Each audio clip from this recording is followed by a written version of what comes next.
dito at bakit alam na po ang bahay natin?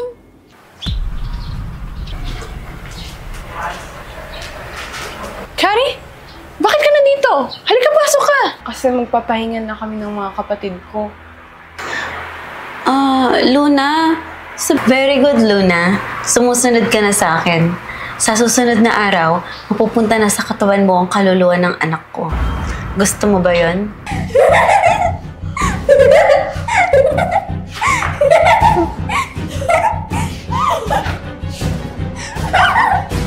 Ate, ayoko na talaga.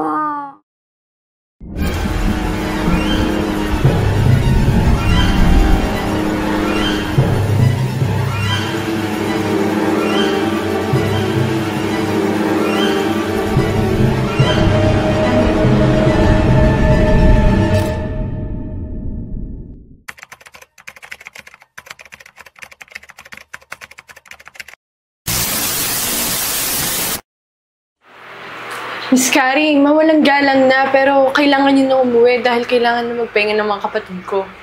At bakit mo naman ako agad pinapauwi? Ayaw ko pang umuwi dahil nalulungkot ako. Kailangan ko pa ng kausap. Luna, sabihin mo sa ate mo na dito muna ako, mag-i-stay muna ako sa bahay niyo. Luna, kailangan niya nang umuwi. Bakit ba nakikinig ka sa kanya? Siya yung sinusunod mo. Ako yung ate mo. Dapat nakikinig ka sa akin. Hindi ka napapakinggan ng kapatid mo dahil ako na yung sinusunod niya. Umalis ka na nga! Alis na! Umalis ka na sabi. Alis! Alis! Luna, pigilan mo yung ate mo! Alis ka! Alis! Luna, ate mo ako. Ako yung pakinggan mo. Wow! Ang galing niyo naman umacting!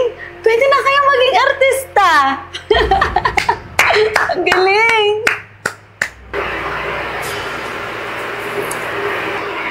Tumatawag ka ba ng pulis? Luna, pag tumawag ng pulis yung ate mo, kumuha ka ng isang gamit at saktan mo yung sarili mo.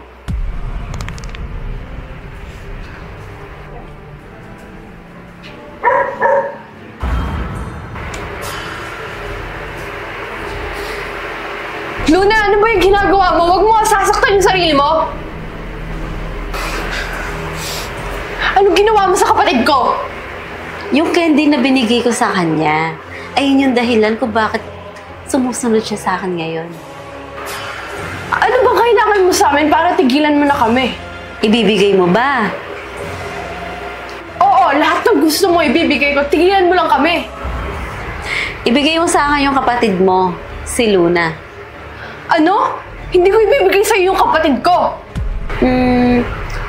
Okay. Pues, hindi ako aalis dito. Hindi ko kayo titigilan hanggat hindi mo binibigay yung gusto ko. Bakit? Bakit kami? Bakit si Luna? Alam mo naman yung pakiramdam na mawalan ng mahal sa buhay. Kaya hindi ako papayag na kuhanin mo yung kapatid ko. Iba na lang, kahit ano, wag lang si Luna. Kailangan ko yung katawan ng kapatid mo para malipat ko na yung kaluluwa ng anak ko sa katawan niya. Luna, tara na. Umakyat na tayo sa kwarto. Luna! Luna! Luna! Luna! Sinabing tara na! Kahit anong sigaw mo dyan, hindi ka nasusundin ni Luna. Dahil nasa katawan na niya yung ritual na ginawa ko. Kaya ako na ang sinusunod ni Luna ngayon. Luna, tumayo ka. Taas mo yung kamay mo. Yung isa pa. Ibaba mo. Sumayaw ka. Ano ba? Mag-smile ka naman! Yan! Good girl! Bibigyan mo ng sigla. Luna! Stop! Sabunutan mo yung sarili mo. Stop! Sampalin mo yung sarili mo.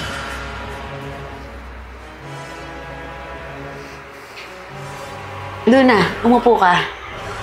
Ano, naniniwala ka na ba? Isa na siya sa mga laruan ko. Wala ka nang magagawa.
Gumamit ka ba ng ritual para mapasunod yung kapatid ko? Oo. Kaya isa na siya sa mga laruan ko. Pero huwag kang mag-alala kasi ituturing ko siya na parang tunay kong anak. Miss Carrie, parang awa mo na. Ibalik mo na sa dati yung kapatid ko. Lahat gagawin ko.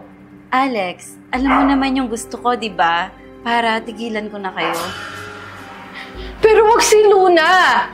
Alex, bakit ba ang damot mo? Dalawa naman yung kapatid mo, di ba? Eh di, ibigay mo na lang sa akin yung isa.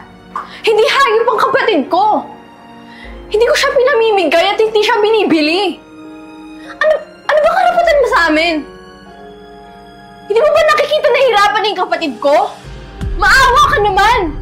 Alex, hindi ko naman papahirapan yung kapatid mo. Aalagaan ko siya. Huwag si Luna! Alex, ang gusto ko lang naman, ibigay mo ng kusa yung kapatid mo sa akin. Para malipat ko na yung kaluluwa ng anak ko sa katawan ng kapatid mo.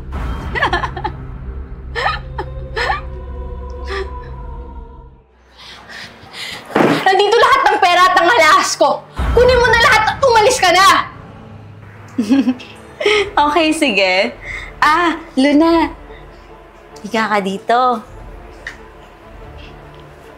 Sige, higa ka. Ipikit mo yung mga mata mo at matulog ka ng mahimbing. Alis na ako, ha?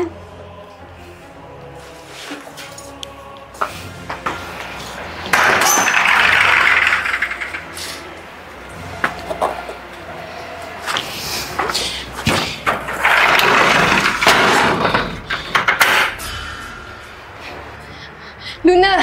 Wala na si Carrie! Gumising ka na dyan! Luna! Luna! Luna! Luna! Luna! Luna!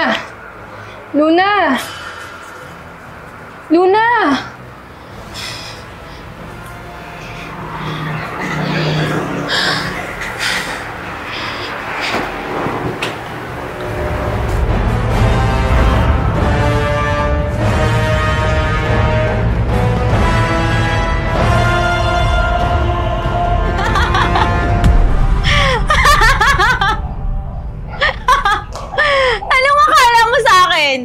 Mukhang pera?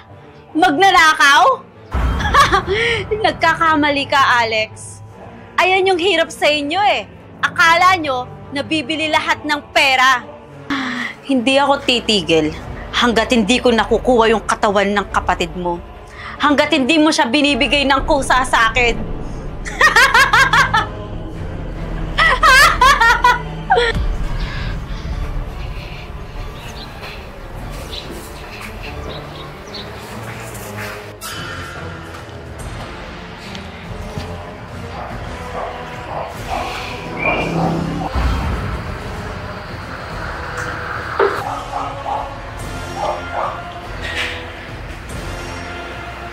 Good girl, Luna.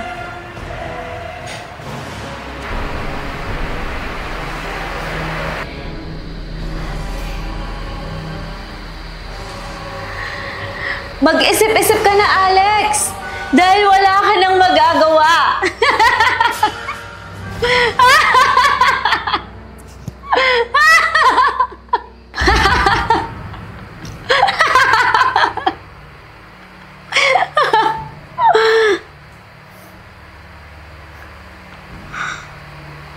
Luna?